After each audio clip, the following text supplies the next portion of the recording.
UEC Chronicles welcomes you back to yet another episode with a brilliant mind this time. Vidya Babu, a blockchain expert at VMware, a senior manager who's been working as a top level manager at a lot of companies with a lot of great experience that she's accumulated over the past few years, who was a graduate of UEC from the EEE branch, is here with us today.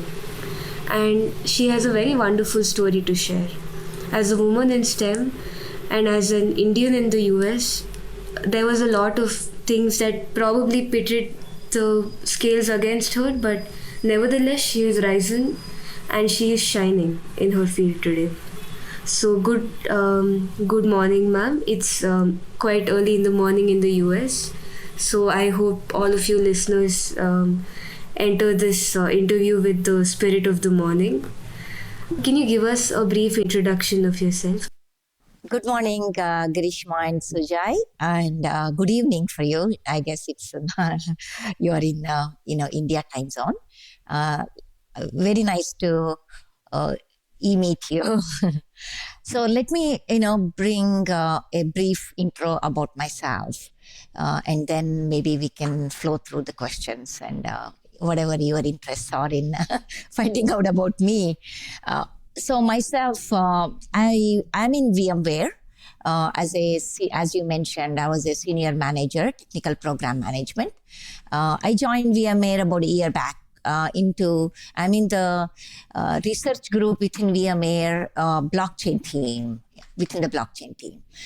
Before joining VMware, I'm giving you from the recent to the oldest experience, so that it's been more than 35, close to 40 years working in the US in various groups and various companies in different capacity.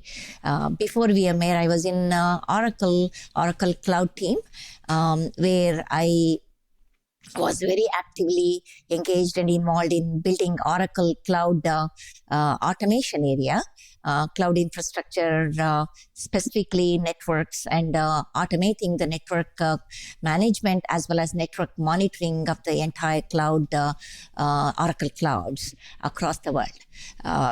And I worked in various capacities there. And before joining Oracle, I was in Microsoft. I joined in 2014, January, and I was there close to 4.5 to 5 years, and I was in the Azure Cloud Group, and I helped in building a lot of software and managing and building the data centers. Basically increasing the Microsoft cloud capacity. And when I joined Microsoft, Satya Nadella, in fact, became a CEO. And one of our goals given was to build more than 300 data centers within few years. And that's where we had to look at all the areas, cloud capacity management, cloud supply chain, cloud, infrastructure automations, everything from end to end, and see what processes we can improve, what areas we can bring in more planning aspects. And we had to also efficiency parts of it, whether it's the cloud, data center cooling, power supply, or the, space optimization, all the areas we looked at. And I had a team of very expertise. Microsoft has tremendous experts, and I had to work with across groups to build these automation areas. And this was a very great experience for me. Before Microsoft, I was in Cisco. I was in Cisco for almost 20 years, and I grew up there from engineer role to managerial role. I helped in building their network management group from ground up. My expertise started from systems understanding to network management area. In fact, when I started Cisco, at that time, there was no concept of network management. There was no concept of even systems management in 1994. So we had to develop a lot of management protocols. We had to develop a lot of end-to-end systems management use cases and how do IT groups efficiently manage the networks and manage the systems. And that's where a lot of these concepts evolved. And I helped the group from ground up. And I even helped to build Cisco India Bangalore team from ground up. I was the initial founding team where we kind of seeded about 300, 400 engineers we brought in. Now it is a big organization within Bangalore too. And within India, it's a big organization. I'm very excited about all the journey that I have gone through. And I can even give you my experience before Cisco too. But that's my passion is in technology. My passion is in continuous learning. So I always learn in different phases. I'm always intrigued and interested in automation areas. And that's how you can see I have evolved in various phases in this space over the years. And before coming to US, I was in Department of Space. That was my first job after graduating from UVC in 1981. And that's my initial intro based on how I have evolved last 42 years. You managed to accomplish so much in these past years, pun intended. And ma'am, could you share with us some of your fond memories of UVC, ma'am? Oh, UVCA, sitting in the quadrangle and having great chat with friends and seniors was my most, interesting part of it, because we used to enjoy, even after classes, we would stay there for hours and be there with friends. I guess we still have all those friends in our Zoom group, and we still remember all those. In fact, last year when I was there, I even went and looked at all the classrooms where we were there. And it was, of course, now you see quadrangle and the backyard, everything is beautifully done. I enjoyed with my girl. We were only 11 girls. And in electronics, there were 2 girls. Both electronics and electrical girls team was very small, and we were very, very close. We would go out for Kamath breakfast in the morning and, have fun in the lab, everything, whatever I did in UEC was a fun. That was a very early age of our life, right? Where a lot of things we take it very lightly also, everything. And it was fun. Fun learning, fun being with friends. So how did your time at UVC train you for all of the challenges that you face in the years to come? Oh, how do I tie my experience in UVC? I think for me, it's always, I grew up with a kind of a passion for taking challenges myself at every stage. If I may give you a brief background, I grew up in Coorg, where, my father used to be a postmaster, and I was there in Coorg, Shanwar Sante, Somarpete. Those were the 2 towns where we were in school. And then I went to Shravanabeಳಗೊಳ for 2 years for high school. And all those years, I was only in Kannada medium. Because these schools were small schools, very small town schools, there was no English medium there. But I wanted to, my mother wanted me to go to college. And that's when I insisted that I had to go to Bangalore. And I got an admission in MES college. And that was completely English medium. And you can imagine I had nobody knew. I did not know any friends. It was completely new environment. And I had to learn English medium, and I also changed my third language from Kannada as a Kannada third language to Sanskrit. So I always, at every stage, I'm always taking challenges to myself to see how I can learn and excel. And in that regard, my journey started from my childhood to be that way. And I think it continued. So I don't feel that I have, I take these, any tough times or anything that is negative aspects in life as challenge and move forward. And with that principle, I guess when I moved to US also, I was able to kind of adapt to the environment and be show my capacity and learn through the systems, learn through with interacting with people. That's how I have done. But I'm always intrigued by the evolution that has happened over the last 40 years with the communication technologies to where we are in the social networking and so forth. I mean, there is tremendous progress made, and so much world is so much connected now, and that's something is always excites me. Well, ma'am, it's just inspirational as to how you faced all the hurdles and all the ways you've employed to learn new things. Could you tell us about the difficulties you faced as a woman in STEM in America, and how it was initially when you got there?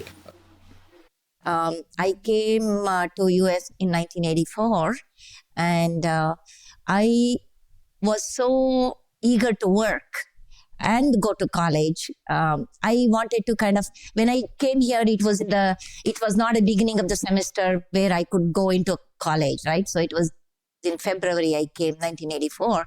So I said, why I sit idle?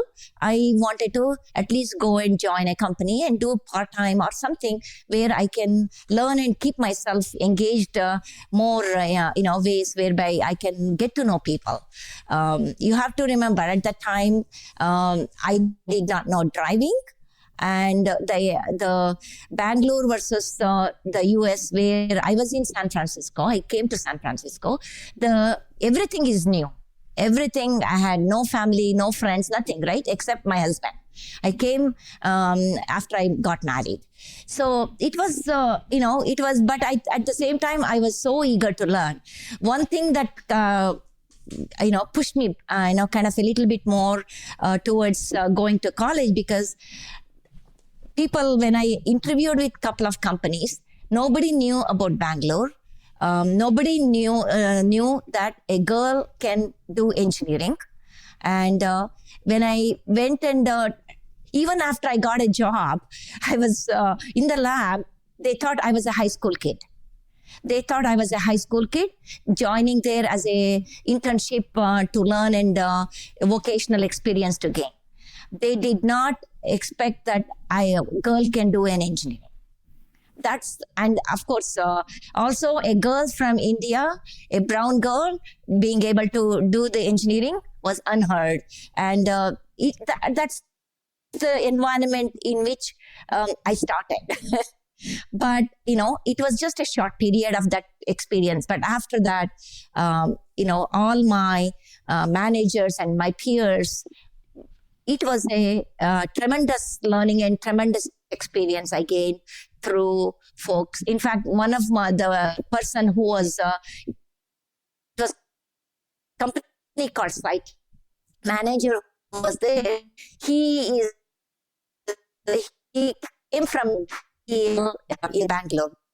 Ma'am, can you tell us about your journey to the San Francisco Bay Area and how you got started in the software industry there? So, in 1984, I joined a company called Scitech. It is a local area networks area. It's a startup company, and that's where I started as a hardware engineer, doing modems that are required for terminal servers. That's where I was working. But as I was working in the hardware side, I got very much interested in the systems and end-to-end systems. And that's when I had also started my master's in computer science, because I was very interested in the software side of the systems and how everything is brought together through software with the hardware and software together. And that's how I started my career as a systems, end-to-end systems and test engineer. And then I moved into software, completely on the software development side. I was an engineer in the beginning. After I left Scitech, I joined Cisco in 1994. That's when I was completely worked as a software engineer and and I started in the network management group. That's how I got interested in the IT systems management and so forth. That's my initial start to US. It's just mind-boggling, ma'am, that you've dealt with both the hardware side of things and you're in the software side of things currently. Ma'am, could you tell us about some of the bad experiences, let's say the hurdles you faced as an Indian Express ship in San Francisco? Yeah, I mean, initially the hurdle was very severe because when I came to this country in 1984, companies would not even recognize females as engineers. Many companies did not even know about Bangalore, UVCE, and so even if I showed my resume, they would not believe, right? They would not believe that. That's the way I started. But that was only a very initial hurdle. When once I got my first footstep, after that, I had tremendous, experienced individuals. I had a very fortunate opportunity to work with, like Keith McLaughlin, who is an expert in the networking industry as a leader in various protocols, and he's a IEEE head, and he took various different distinguished engineering roles. I worked under him, and I worked under many managers in the very early stage of my career where I could mentor myself very that's how I got the automation area passion, and that's how I continued my career in that area in the software industry. Whether I had I would not say the hurdle is painful. It's just an experience. That's the way society was. That's the way the US did not know. Because that was all very early stage where the communication channels were so poor.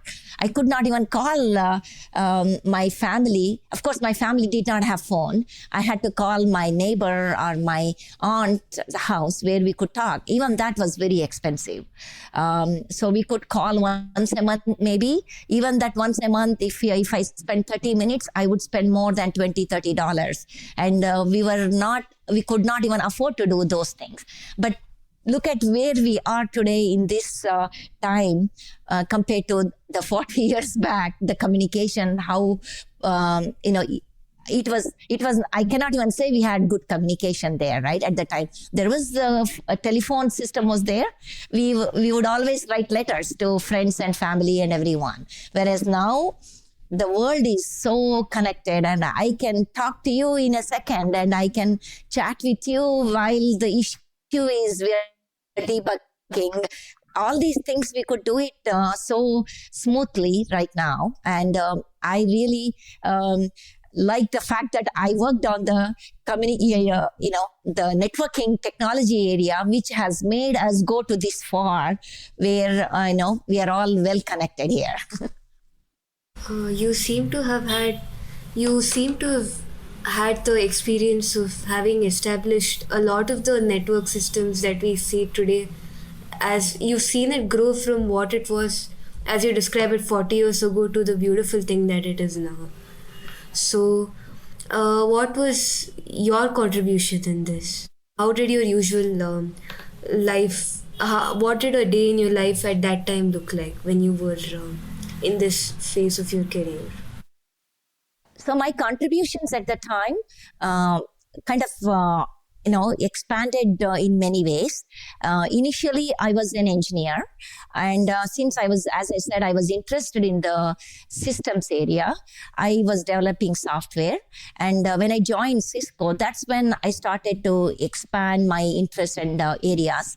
I moved into network management area when I joined Cisco, and that's where I was working. And always my interests were in building the software, not as just one application, but building the software infrastructures whereby we can always expand that software base to manage a lot of things. So that's where I started to put a lot of foundational parts of the network management parts. And these are foundational even today in the IT industry when you look at the networking. Like a lot of protocols, I was able to work with engineers and, as I said, distinguished engineers within Cisco to develop a lot of protocols like simple network management protocol started in the beginning. There was no protocol before. We defined the protocol. We defined a lot of security aspects of it, a lot of traffic engineering area. We defined the protocol. Using those protocols which are implemented in the hardware, I was able to develop network management, systems management applications, whereby network, how do you manage network? You cannot manage device by device. And that's the thought process I went through and helped in thinking about end-to-end systems. How do we manage? How can you manage end-to-end systems remotely? How do we build plugins to manage different types of devices into these frameworks? And that's where I kind of built my expertise in automation area. So currently what you're doing is related to blockchain, and blockchain generally is a very it's very much of a buzzword term for the recent generation. So what is something that you do in your what is something in your day currently? What does it look like? Yeah, basically in VMware, I am part of the blockchain group where I manage blockchain technology, the software that we develop. It's a enterprise grade platform we have built, and I manage all the engineering, planning and execution aspects of it for blockchain product area. When I say, execution and planning, I work with engineering teams. I work with product management team. And my day has lots of things to, manage. And sometimes I will be involved in talking to engineers and making sure things are going in the right ways. And based on our release planning and, weekly planning, we make sure things are, done right and things are no issues. If there are issues, help them to kind of get that resolved smoothly. And sometimes I work with product management to come up with requirements and discussions and facilitate the discussions to clear a lot of the requirement aspects and plan for the future release. And of course, a lot of reports and reporting need to be done. That's where I kind of, my day-to-day things are starting because I'm a technical program management, right? So my responsibilities in VMware, I have less of a people management, more on the projects and programs area. I try to manage that. And I can give you, I joined VMware blockchain team. You can see my experience over a period. I have evolved my software side of the experience and from the bottommost layer of the networking layer to cloud management area, and within the cloud, blockchain distributed database and the networks that blockchain builds. That is the next layer you can think about from the cloud infrastructure. Within the cloud infrastructure, you can build these. And that's how my interest started, right? Over a period, I have evolved to learn new things in different areas. And the blockchain team is where I am kind of managing the programs now. I hope I gave you kind of a bit of a color. Yes, ma'am, certainly. Ma'am, you've told us about your journey thus far, how you've transitioned from hardware to software, how you've rapidly changed courses in the discipline of software development and products. Could you please share with our listeners your secrets to gaining expertise in all these domains in so very less time, ma'am? Well, I wouldn't say so very less time. because if you see my journey, I did not hop every year, right? So in Cisco, I was there for a long time. There, I gained the expertise in as an engineer as well as engineering management area. I gained tremendous experience in management area.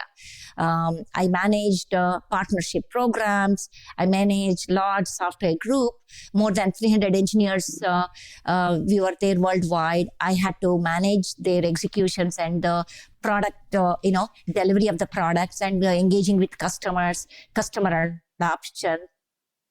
So all these, I did learn based on various areas that I got involved, and also software processes. And that's how you can see when I went to Microsoft, I looked at in the lens of automation, I looked at Microsoft Cloud business, where they were and what do we need to do, and worked with other program management team members to define the path for data center build out and successful automation of cloud infrastructures that were required for cloud scale build out in Microsoft. And that's where the way I learned those are by, talking to people, looking at the systems, looking at things, looking at customer demand. So you look at a lot of things to kind of bring in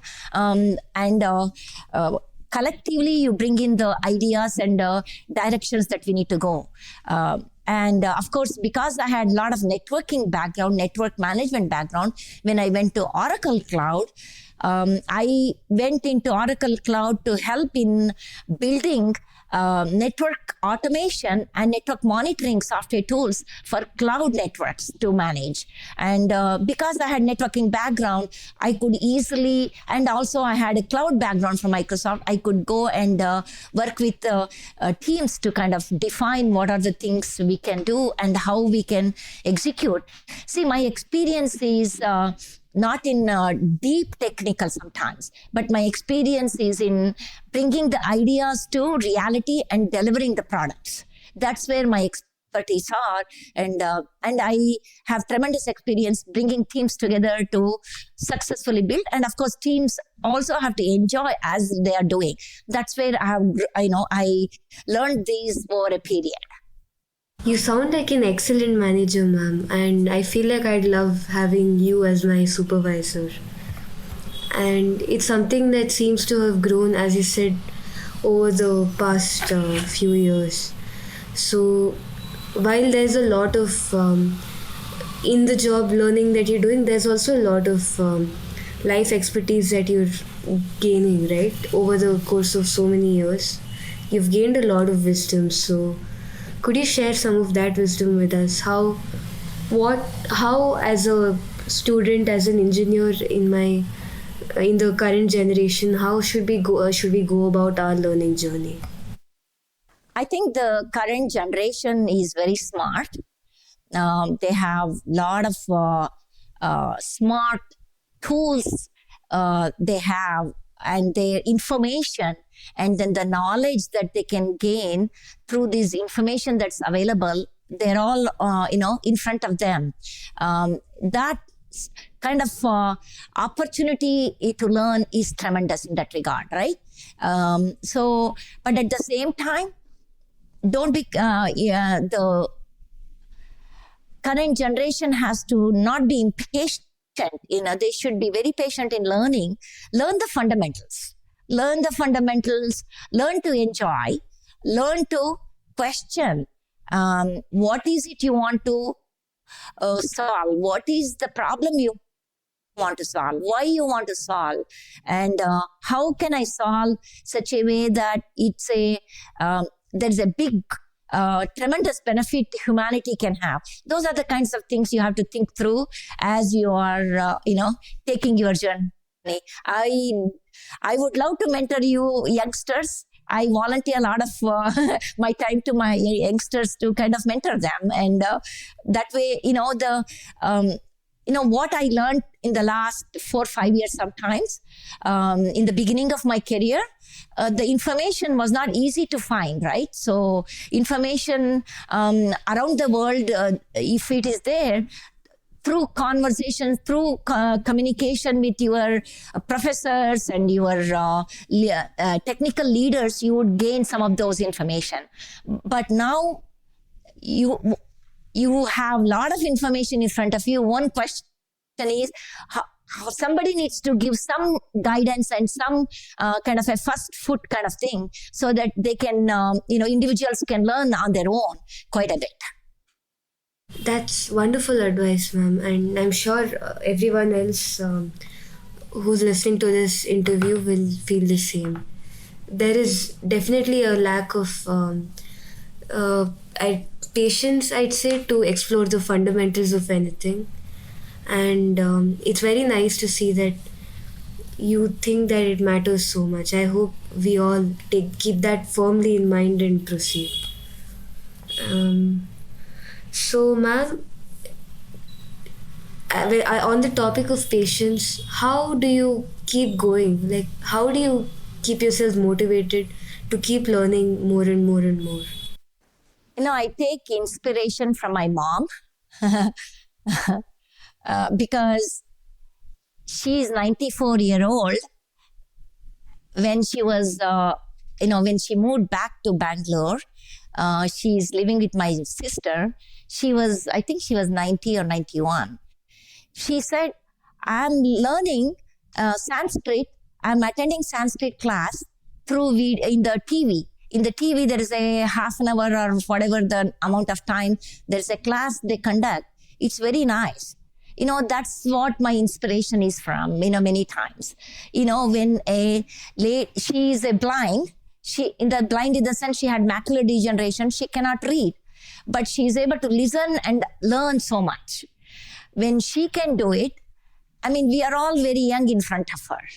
And the learning is never, our mind is always fresh. When you learn, your mind becomes even more fresh. So learning it's a pleasurable experience, and I feel learning is always there. And I'm also enjoy working with people. My philosophy is, if you are enjoying, if you are learning, keep going. That's the philosophy with which I kind of manage myself. That's very impressive, ma'am, and I hope your mom is keeping well. It's very nice to see that she is such an inspirational figure to you, and the fact that she was an active supporter of your education, especially, that was very wonderful. I'm sure that must have pushed you a lot when you were an engineering student as well, especially at the time when there weren't a lot of female engineers. So, ma'am, you have a lot of motivation day to day, but what was one period of your life where you had the most amount of growth, or rather a very momentous period? I see that you have 3 patents. Maybe it was around that time, or maybe it wasn't. So could you tell us something about that as well? Yeah, my momentous time, I think I'll attribute one, stage when I was in Cisco. I don't remember exactly, maybe it's middle of my Cisco career, maybe in the 2004, maybe. Not only the patents, I was, basically, as I told you, there are fundamental systems management we had to define. And that's where these patents came about. And those patents are still, true to this day, when it comes to that. But, as I was growing in my technical area, I was a manager at the time. I had a one-on-one conversation with Jayashree Ullal. She's a CEO of Arista. She's, my kids and her kids grew up, went to same school. So I had she was also working in Cisco executive. She was a Cisco executive. I had a brief conversation with her and I asked her, hey, what's the best advice I can get from you to grow myself? One advice she gave me is, hey, if you want to grow, you want to become a director, you go and ask your manager that you want to grow and you want to become a director, you want to move forward. And your manager will learn and about your passion, your interest, and guide you to move forward. That's one thing that is really gave me many times females are very shy in asking. Females are not showcasing their expertise, and we think we have to prove for the world. But at the same time, her advice was so valuable for me. And I wish I had taken that same advice all the time. But at least in Cisco at that time, her advice helped me to grow tremendously. Okay, ma'am. So finally, to wrap things up, I'll ask you a couple of questions. As at your position right now, what do you think are the biggest trends in the technology industry? Oh, trends are, you all have heard about AI, machine learning, and security, right? Security. I think also ethically doing the business. These four are very important, ethically doing the business, ethically doing anything that we do, whether it's the AI, any software that we develop, any business that we do. Those are the four things I keep in mind, as we go forward in the industry. The industry is growing and in leapfrog. We are seeing the progress, and at the same time, we need to make sure we are also doing ethically and doing the right things for the humanity. That's a very interesting perspective, actually. I haven't heard that perspective from a lot of people. When you talk about trends, they just stop at AI and not the ethics behind it. And it was quite wonderful talking to you, ma'am. I'm sure even Sujay echoes the same emotion. We're really grateful to hear from you, ma'am. I'm sure all your listeners would have learned a lot from you today. And many thanks to you, ma'am. Really an illustrious career you've had and an inspiring career. Many thanks to you, ma'am. Every part of your journey is, as a woman myself, every part of your journey is extremely powerful and motivating. And it was very nice having you today. Thank you, Grishma and Sujai.